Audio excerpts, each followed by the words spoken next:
वचन दिले तू मला ह्या मालिकेच्या आजच्या भागात आपल्याला पाहायला मिळते की इकडे पद्मा जी आहे ती खूपच जास्त घाबरलेली असते आणि तिने आता ऊर्जाला घरी बोलावलेलं असतं. आता ऊर्जा पद्माकडे आलेली असते. मग आता ऊर्जा पद्माला विचारते, पद्मा काय गं, काय झालं? तू मला एवढ्या घाईघाईने असं घरी का बोलावून घेतलंस? ठीक आहे ना सगळं? त्यावर पद्मा म्हणत असते, ताई अगं काय सांगू तुला, मला ना त्या विक्रांतबरोबर लग्न ठरल्यापासून खूपच जास्त भीती वाटायला लागलेली आहे. मला काहीच कळत नाही आहे, काय करू काय नको काहीच नाही कळत आहे. त्याबरोबर मग ऊर्जा पद्माला म्हणते, पद्मा इकडे ये इथे, तू अशी बस आणि मला सांग, तुला भीती वाटायची काय गरज आहे? का घाबरतेस तू त्यांना? कोण आहे तो? त्यावर ती म्हणते, नाही माहीत मला ताई का वाटते, काय वाटतंय, पण वाटते गं, भीती वाटते. असं वाटतंय सतत तो विक्रांत माझ्या मागावरच आहे. तर दुसऱ्या बाजूला दिव्या हर्षवर्धनकडे आलेली असते आणि ती म्हणत असते, हे बघा डॅड, ह्या सगळ्यामध्ये ना माझी काहीही चूक नाही आहे. ह्या सगळ्यात आता मी काही करू शकत नाही आहे, मी काही केलेलं नाही आहे. हर्षवर्धन म्हणतो, एक मिनटं, काय चाललं आहे तुझं? मला काय झालं आहे ते सांगशील का? त्याबरोबर मग ती म्हणत असते, डॅड मी ते कालच्याबद्दल बोलते. हर्षवर्धन म्हणतो, तरीही मला काही कळलेलं नाही आहे, तू मला जरा स्पष्टपणे सांगशील का? त्यावर मग आता ती म्हणत असते, डॅड अहो म्हणजे काल मी तुम्ही म्हणाल्याप्रमाणे त्या पद्माच्या घरी गेले होते ते पेपर घेऊन ॲफिडेविटचे, पण तिकडे अचानक ऊर्जा आली आणि मग ते त्याबरोबर हर्षवर्धनला ती म्हणते, डॅड खरंच पद्माने ऊर्जाला बोलावलं नव्हतं, ऊर्जा अचानकच आली होती. त्यावर हर्षवर्धन जोरजोरात हसतो आणि म्हणतो, कळलं का दिव्या, मी तुला मूर्ख का म्हणतो ते? कारण तू प्रत्येक वेळी तू मूर्ख असल्याची प्रचिती मला आणून देत असतेस. त्यावर दिव्या म्हणते, डॅड काय बोलताय तुम्ही हे? त्यावर हर्षवर्धन म्हणतो, हो अगदी खरं आणि जे बरोबर आहे ना मी तेच बोलतो. तुला खरोखर असं वाटलं होतं का की खरंच त्या पद्माने ऊर्जाला काहीही सांगितलं नसणार आहे असं? तर दुसऱ्या बाजूला इकडे ऊर्जा पद्माला म्हणते, पद्मा जा, ते जे ॲफिडेविटचे पेपर्स आहेत ते घेऊन ये, मला ते पेपर बघायचे, जा. त्याबरोबर पद्मा लगेचच जाऊन ते पेपर्स घेऊन येते. मग ऊर्जा आता ते पेपर्स हातामध्ये घेते आणि पद्माला म्हणते, पद्मा यांची एक कॉपी माझ्याजवळ राहू दे. त्यावर पद्मा म्हणते, ठीक आहे ताई, घे तुझ्याकडे. त्यावर मग पद्मा म्हणते, ताई मला काय वाटतं माहिती आहे का, कदाचित मी या पेपर्सवरती सह्या करून त्या लोकांना परत केलेल्या नाही आहेत ना, म्हणूनच मला असं सतत ती लोक माझ्या डोक्यावर बसल्यासारखं वाटते. मी एक काम करते ताई, मी हे पेपर्स त्यांना सह्या करून देते, मग मला रिलॅक्स वाटेल, हो की नाही? त्याबरोबर ऊर्जा आता पद्माला म्हणते, काय बोलतेस तू हे? पद्मा म्हणते, हो, आणि मी आहे ना बंटीलासुद्धा एवढ्या तिकडे परत आणतच नाही, बंटीला गावीच राहू दे आजीकडे, म्हणजे सेफ राहील तो, काय वाटतंय तुला? त्यावर मग इकडे ऊर्जा म्हणते, बंटीचं तुला काय वाटेल ते कर, त्याला ठेव गावाला हवं तर, पण ह्या पेपर्सवरती सह्या करण्याची चूक करण्याचा विचारही करू नकोस. पद्मा, हे पेपर जोवर आपल्या हातात आहेत ना तोवर सर्व काही आपल्या हातात आहे. जर ह्या पेपर्सवर तू सह्या केल्या की नाही तर मग आपल्या हातात काहीच उरणार नाही, काहीच नाही. म्हणून म्हणते, ह्या पेपर्सवरती सह्या करण्याचा विचार चुकूनही करू नकोस, कळतंय का तुला? मी सांगेन तेव्हाच तू ह्या पेपर्सवरती सह्या करायचेस, नाहीतर तू एक काम कर, तू हे पेपर्सच माझ्याकडे देऊन ठेव, दे माझ्याकडे. त्याबरोबर मग आता पद्मा ताबडतोब ते पेपर ऊर्जाकडे देऊन ठेवते. आता ते पेपर ऊर्जाकडे दिल्याच्या नंतर मग इकडे आता ऊर्जाला पद्मा म्हणत असते, ताई अगं. त्यावर ऊर्जा म्हणते, पद्मा हे बघ, एवढं घाबरू नकोस, तुला मुळात एवढं घाबरण्याची काही गरजच नाही आहे. नाहीतर तू एक काम कर ना, तू काही दिवस जा आणि आईकडे राहा. हां, आईकडे गेलीस ना तर तुला जरा बरं वाटेल आणि आईलासुद्धा बरं वाटेल. हां. त्याबरोबर पद्मा म्हणते, अगं नाही, नको ताई, उगाच माझ्यामुळे प्रत्येक वेळी त्यांना किती वेळा त्रास द्यायचा, राहू दे, त्यापेक्षा मी न गेलेली बरी. त्याबरोबर ऊर्जा म्हणते, पद्मा अगं असं काय बोलतेस, आणि आईला काही त्रास वगैरे होणार नाही, उलट आईलाही बरं वाटेल, तू जा आईकडे जाऊन राहा. त्यावर पद्मा म्हणते, अगं ताई पण. त्यावर मग ऊर्जा म्हणते, पद्मा. त्यावर पद्मा म्हणते, बरं ठीक आहे ताई, जर मला खरोखर इकडे जास्त त्रास वाटला तर मग मी तिकडे जाईन. त्याबरोबर दुसऱ्या बाजूला इकडे हर्षवर्धन म्हणत असतो, दिव्या मला ही गोष्ट आधीपासून माहीत नसेल की पद्मा हे सगळं ऊर्जाला सांगेल असं वाटतंय का तुला? त्यावर मग दिव्या म्हणते, म्हणजे बाबा? त्याबरोबर हर्षवर्धन म्हणतो, म्हणजे हेच दिव्या की मला ही गोष्ट आधीच माहिती होती की पद्मा ती गोष्ट ऊर्जाला सांगणार. पण मला आश्चर्य या गोष्टीचं वाटतंय की त्या ऊर्जाने होकार असा काय दिला. तिने हे सगळं काही तिला माहीत असूनही काही नाटक कसं केलं नाही. त्याबरोबर दिव्या म्हणते, अहो बाबा एवढंच ना, मग हे जर तुम्ही मला आधी विचारलं असतं तर मी तुम्हाला लगेच माहिती मिळवून सांगितलं असतं. एक काम करते, मी पद्माला विचारते ही गोष्ट पद्माला माहीत असेल. नाहीतर तिला विचारण्यापेक्षा मी एक काम करते, मी थेट ऊर्जाकडे जाते आणि ऊर्जालाच विचारते ना की ऊर्जा तू लग्नाला होकार का दिलास. ओके, मी येते हा लगेच. त्याबरोबर हर्षवर्धन म्हणतो, मूर्ख आहेस तू दिव्या, आणि तू ते पुन्हा पुन्हा तुझ्या वागणुकीतून सिद्ध करत असतेस. त्याबरोबर मग दिव्या म्हणते, डॅड काय बोलताय तुम्ही. त्यावर हर्षवर्धन म्हणतो, बरोबर बोलतोय मी. अगं सगळ्यांना माहिती आहे की तू मी सांगेन ते काम करतेस. मग या अशा परिस्थितीत तुला वाटतं का ती ऊर्जा तुझ्याजवळ तिचं मन मोकळं करेल, की ऊर्जा तुला तिचे सगळे प्लॅन्स सांगेल म्हणून. त्यावर मग लगेचच ती म्हणते, डॅड तुम्ही मला चॅलेंज करू नका हा, मी त्या ऊर्जाकडून सगळी माहिती गोळा करून आणूच शकते. त्याबरोबर आता हर्षवर्धन म्हणतो, नाही जमणार तुला, ती तुझ्या इतकी मूर्ख नाही आहे. त्यावर मग दिव्या म्हणते, डॅड मी आता तर त्या ऊर्जाकडनं सगळी माहिती गोळा करून आणणार म्हणजे आणणार, बघालच तुम्ही. त्याबरोबर हर्षवर्धन दिव्याला म्हणतो, दिव्या उगाचच काहीतरी नसता आगाऊपणा करायला जाऊ नकोस. करायला जाशील एक आणि होईल दुसरं. आणि निघून जातो हर्षवर्धन. पण दिव्या ठरवते आता की आता काहीही झालं तरी मी ऊर्जाकडनं माहिती गोळा करणार म्हणजे करणारच. तर दुसऱ्या बाजूला इकडे विक्रांतला आता सुवर्णा म्हणत असते, विक्रांत अरे काहीतरी खा ना बाळा, तू उपाशी आहेस सकाळपासून. विक्रांत मला काही नको आहे असं सांगतो. इतक्यात तिकडे अर्पिता येते. अर्पिता म्हणते, विकी अरे काय चाललं आहे. नाही म्हणजे हे असं अन्न पाणी सोडून काही मिळणार आहे का, त्याच्याने काही होणार आहे का, खाऊन घे ना. त्यावर विक्रांत म्हणतो, ए तू गप ग, तुझं काय जातं आहे बोलायला. तुझं तर सगळं चांगलं आहे. डॅड माझं लग्न त्या मुलीशी, त्या चाळीतल्या घाणेरड्या पद्माशी लावून द्यायला निघाले. त्याबरोबर मग आता लगेचच इकडे ती म्हणते की हो का, मग त्याच घाणेरड्या मुलीवरती, चाळीतल्या मुलीवरती हात टाकताना काही वाटलं नव्हतं का तुला.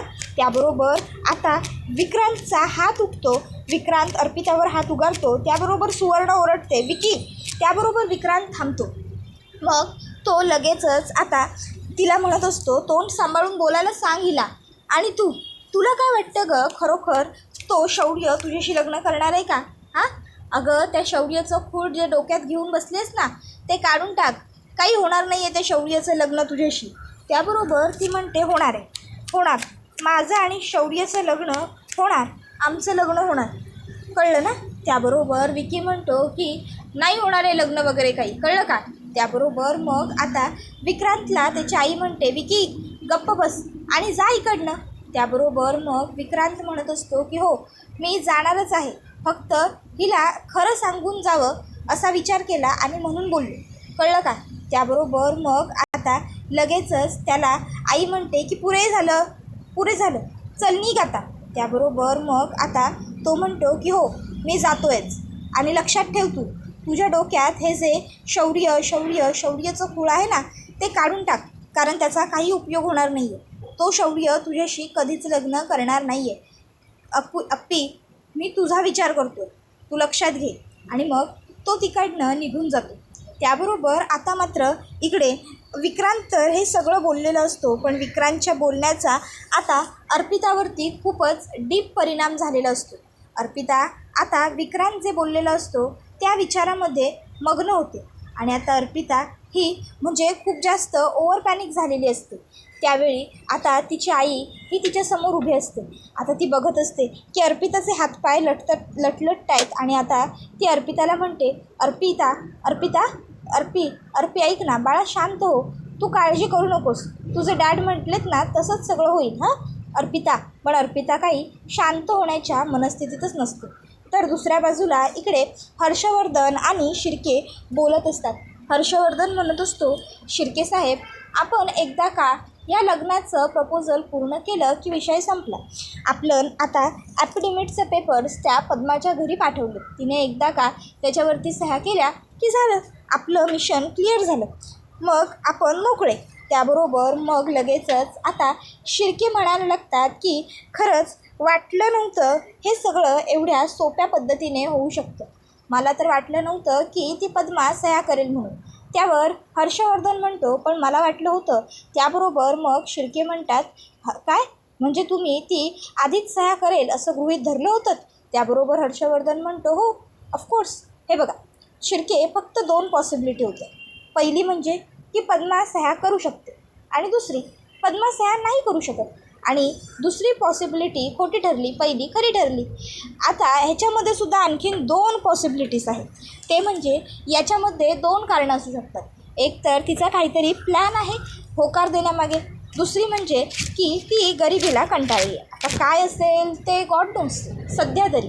त्याबरोबर मग आता लगेचच शिर्के हे म्हणायला लागतात, ऐका ना हर्षवर्धन साहेब, इथे मी तुम्हाला भेटायला आलो आहे ते तुमच्याकडे एक वेगळा प्लॅन सांगण्यासाठी. त्याबरोबर हर्षवर्धन म्हणतो, वेगळा प्लॅन? त्यावर शिर्के म्हणतो, हो.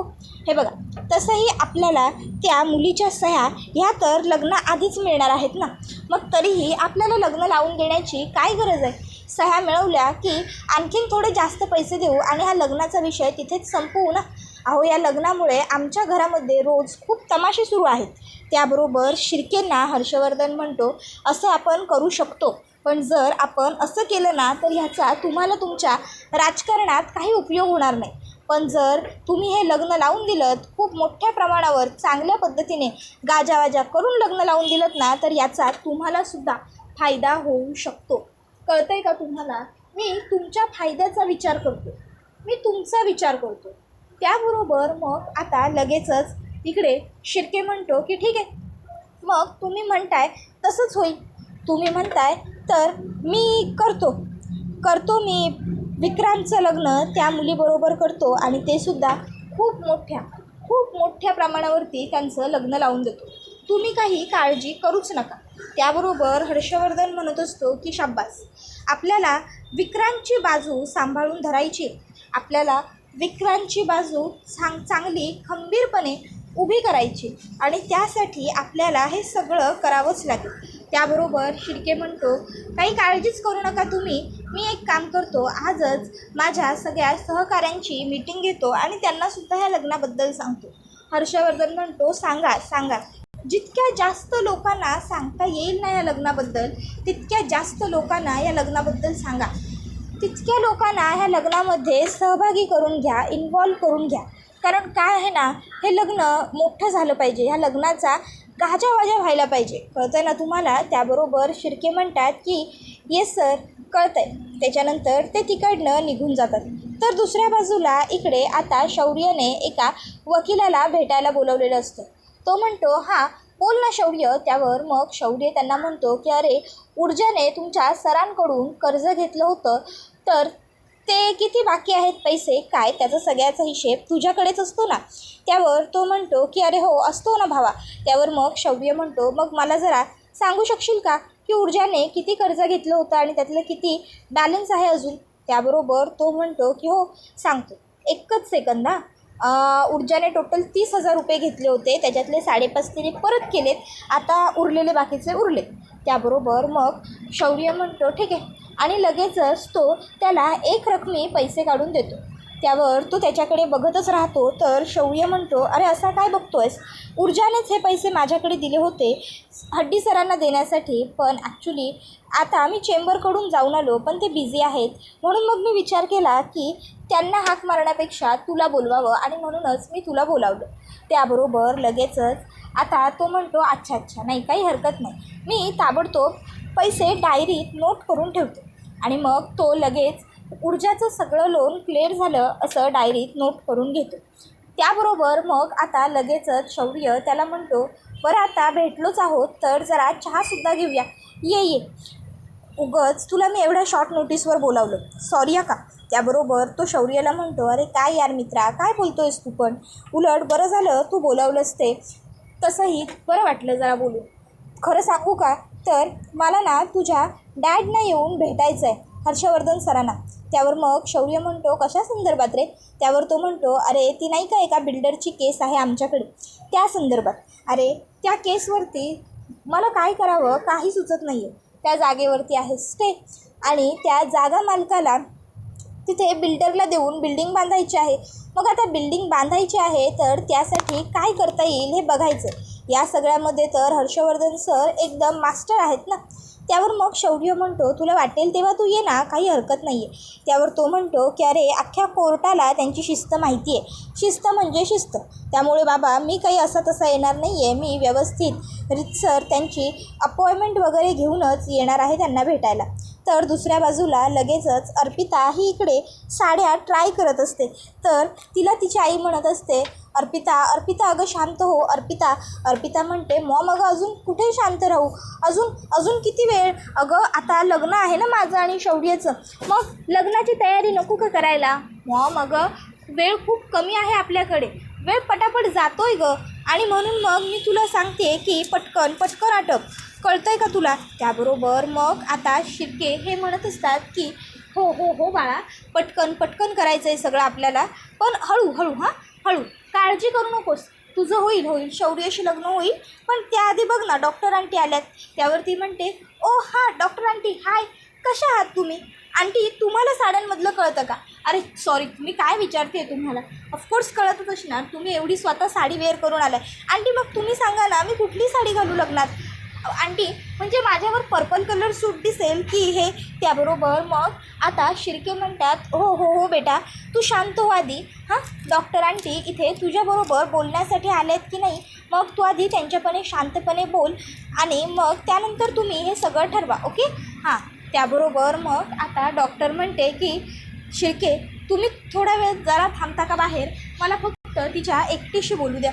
त्याबरोबर ते होकार देतात आणि तिकडनं निघून जातात.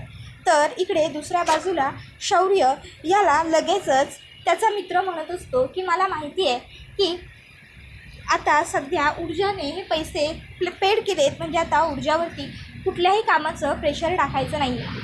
पण खरं भारी वाटतंय. त्याबरोबर आता शौर्य म्हणतो, नाही रे तसं काही नाही आहे, पैसे दिले म्हणून काय झालं, पण जेव्हा हड्डी सरांकडे काही कामं असतील तेव्हा त्यांना सांग, ऊर्जाला सांगायला, ऊर्जा करेल की त्यांच्या केस.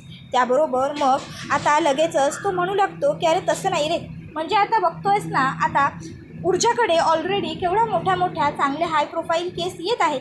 एक केस तिने केली पण आता खरंच पूर्ण म्हणजे तिचं लाईफ चेंजच झालं नाही का ते केसमुळे, असं म्हणायला हरकतच नाही. काय वाटतं रे तुला. त्याबरोबर शौर्य म्हणतो, अरे असं काही नाही आहे. तर इकडे पुढे तो मुलगा म्हणतो, पण एक खरं आहे, तुम्ही दोघांनी लग्न केलं ना हे एकदम भारी झालं. म्हणजे मी तर एकदम तुमच्या लग्नामुळे खुश झालो, एकदम हॅपी म्हणतात की नाही तसंच. कारण काय आहे रे, तुम्ही लग्न केलं तेव्हा खूप म्हणजे असं एकदम वेगळं भारी फिलिंग होतं ते. तुमचा जोडा म्हणजे ना एकदम एकमेकाला साजेसा आणि शोभेसा आहे. म्हणजे म्हणतात ना be like made for each other वगैरे, काहीतरी तसा जोडा आहे तुमचा. तुम्हाला ना कोणाची नजर नको लागायला. तुमचा जोडा कायम हा असाच छान एकत्र राहिला पाहिजे, आनंदी राहिला पाहिजे. त्याबरोबर मग शौर्य म्हणत असतो की अरे भावा कशाला काळजी करतोय, नेहमी आम्ही दोघं एकत्रच राहू, डोंट वरी. आणि मग आता तो हसायला लागतो. त्याबरोबर इकडे आता शौर्यसुद्धा हसतो आणि म्हणतो की बरं चल आता मी निघतो रे. त्याबरोबर शौर्य म्हणतो हो ये. त्यावर मग आता तो लगेचच म्हणतो, आता मी जातो आणि हड्डी सरांना पहिलं सांगतो, हड्डी सर आता ऊर्जाने आपलं सगळं कर्ज फेडलेलं आहे, त्यामुळे आता ऊर्जाला कोणत्याही केससाठी फोर्स करायचं नाही आहे. त्याबरोबर आता त्या ठिकाणी ऊर्जा आलेली असते, ऊर्जा तिकडे येते. त्याबरोबर आता इकडे वकील आणि शौर्य दोघंही घाबरतात, एकमेकांकडे बघू लागतात. ऊर्जा त्या दोघांच्या समोर चालत येते. आता ते दोघंही ऊर्जाजवळ चालत येतात. दोघंजणं दोन बाजूने उभे असतात. ऊर्जा वकील साहेबांकडे पाहते. त्याबरोबर मग आता ती शौर्यकडे सुद्धा पाहते आणि मग ती प्रश्न विचारते, कुठल्या पैशांबद्दल बोलत होतात तुम्ही दोघं. त्याबरोबर आता ऊर्जाने हा असा प्रश्न विचारल्याबरोबर मग मात्र आता तो लगेचच शौर्यकडे बघतो. शौर्य त्याला नजरेने खुणावतो, काहीही सांगायचं नाही आहे यांना. तर दुसऱ्या बाजूला इकडे डॉक्टर ह्या शिर्केंना सांगतात की इकडे काय झालं आहे माहिती आहे का, तिला खरं जग आणि स्वप्नातलं जग ह्यातला फरक कळत नाही आहे. अर्पिता सध्या स्वप्नाच्या जगाला खरं जग समजून बसली आहे. त्याबरोबर मग शिर्के म्हणतात, यासाठी मग आम्ही आत्ता काय करू शकतो, आम्हाला काय करता येईल. त्यावर डॉक्टर सांगतात, तुम्ही काही करू शकत नाही, जे काही करायचं आहे ते शौर्यलाच करावं लागेल. मग शिर्के शौर्यकडे येतात आणि हात जोडून रिक्वेस्ट करत असतात की तू एकदा अर्पिताला येऊन भेट. आता शौर्य काही बोलत नसतो आणि हा व्हिडिओ इथेच संपतो. व्हिडिओ आवडला असेल तर व्हिडिओला लाईक करा. धन्यवाद.